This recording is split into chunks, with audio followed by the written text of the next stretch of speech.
Hello parents, I'm Dr. Tanisha Burke and welcome to the Strengthening Families Through Science series. Today, I will talk about why we shouldn't force our toddlers to share. This video is for parents of toddlers and kindergarten teachers who want to learn more about positive parenting and child development. By the end of this video, you will better understand why we shouldn't force toddlers to share and how to encourage sharing without forcing it. So stay tuned and don't forget to subscribe to my channel for more videos like this. You may have heard some common myths or misconceptions about forcing toddlers to share, such as it teaches them to be generous, cooperative, and social. It prevents conflicts and tantrums. It shows that we care about them and their peers. It prepares them for the real world. But did you know that these myths are actually not true?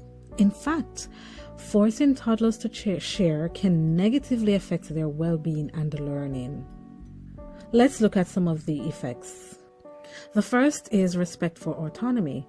Toddlers are in the stage of developing their sense of autonomy and independence.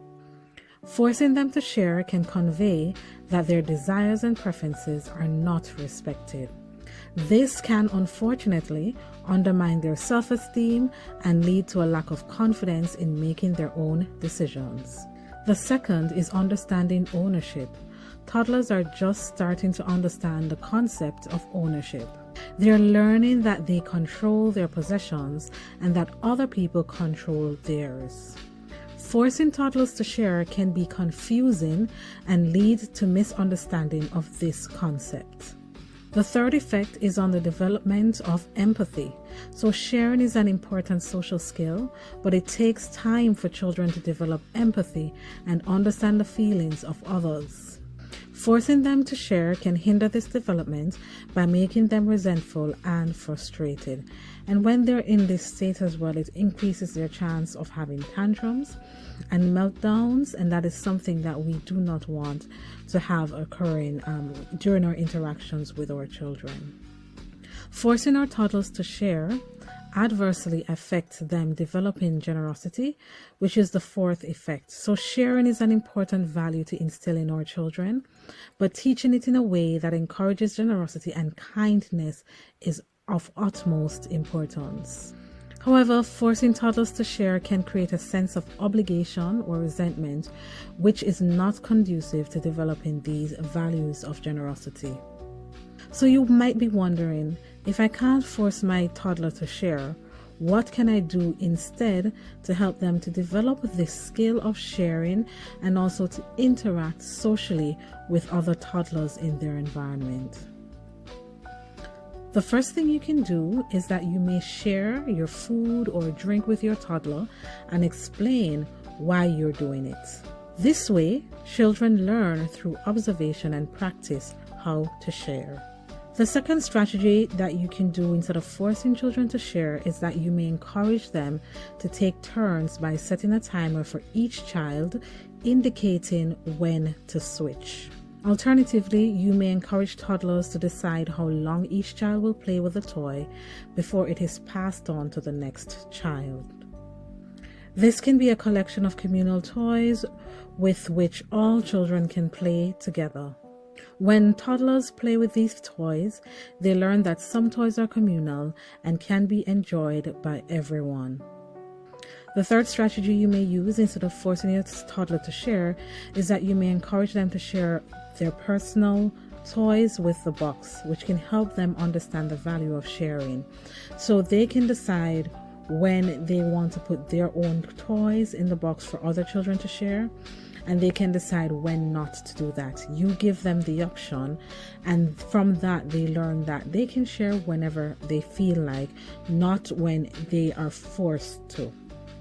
The fourth alternative that you may do instead of forcing your toddler to share is that you may help your toddler develop empathy by talking to them about how others feel and encouraging them to consider other people's perspective.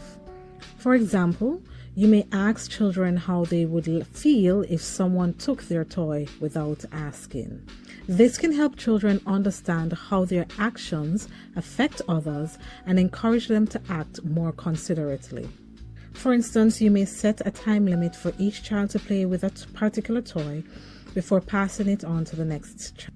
This allows each child to enjoy the toy without feeling like they have to give it up indefinitely. The fifth alternative to forcing your children to share is that you may give a praise when you actually notice that they share their toy on their own without any form of prompting from others. So praise can be verbal affirmation, a smile, a hug, or a high five. This can help children develop a sense of pride in their actions and encourage them to continue sharing in the future. Over time, this positive reinforcement can help children understand the value of sharing and making it a habit. So that's it for today on why we should not force our toddlers to share their toys or anything they're playing with. I hope you learned something new and useful about why we shouldn't force toddlers to share and how to encourage sharing without forcing it. So parents, please remember, sharing is a complex skill that takes time and practice to develop, and we can help our toddlers by respecting their feelings, modeling and praising sharing, and providing enough resources. If you like this video, please give it a thumbs up and leave a comment below. I would love to hear your thoughts and experiences on this topic.